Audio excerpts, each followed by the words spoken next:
సరే లోకేష్ గారిని ఆయన ఏం మాట్లాడాడు వినండి. సరే ఆయన తప్పు చేయలేదు, అసలు తప్పు చేయలేదు అనుకుందాం, ఆయన మాటకే ఏకీపిద్దాం. నెటిజన్లు పెట్టిన వీడియోలు అవి. లోకేష్ గారిని మాట్లాడేది ఒకసారి ప్లే చేయండి. వెంట్రుక కూడా పీకలేరు, అర్థం చేసుకోండి. ఎరా బాబు, ఇంత దుర్మార్గులా, ఇంత రాక్షసులా? ఇంకొకడు ఉన్నాడు ఈ మధ్య నడుచుకుంటా తిరుగుతా ఉన్నాడు.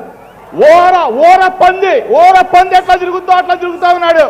చంద్రబాబు నాయుడు గాలి వదిలేశాడు. నువ్వు జగనన్నతో పోటీయా?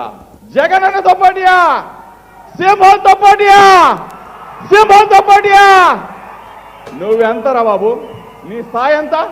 నిన్న కాకమోనంటాడు ఆ లోకేష్, ఒక్క ఇల్లుగా లోక జ్ఞానం లేదు నీకు. ఎందుకు? నువ్వేమో జాతీయ ప్రధాన కార్యదర్శి నువ్వు రా నాయమ్మట్రా. ఈ రాష్ట్రంలో ఎన్ని లక్షల ఇళ్లు కట్టుకుంటా ఉన్నారో, ఈ పాటికే కొన్ని వేల ఏళ్లలో గృహప్రవేశాలు కూడా జరిగింది. సిగ్గు లేకుండా మాట్లాడతాడు ఈ లోక జ్ఞానం లేని లోకేష్. బుద్ధి లేని వెధవలందరూ తయారయ్యారు.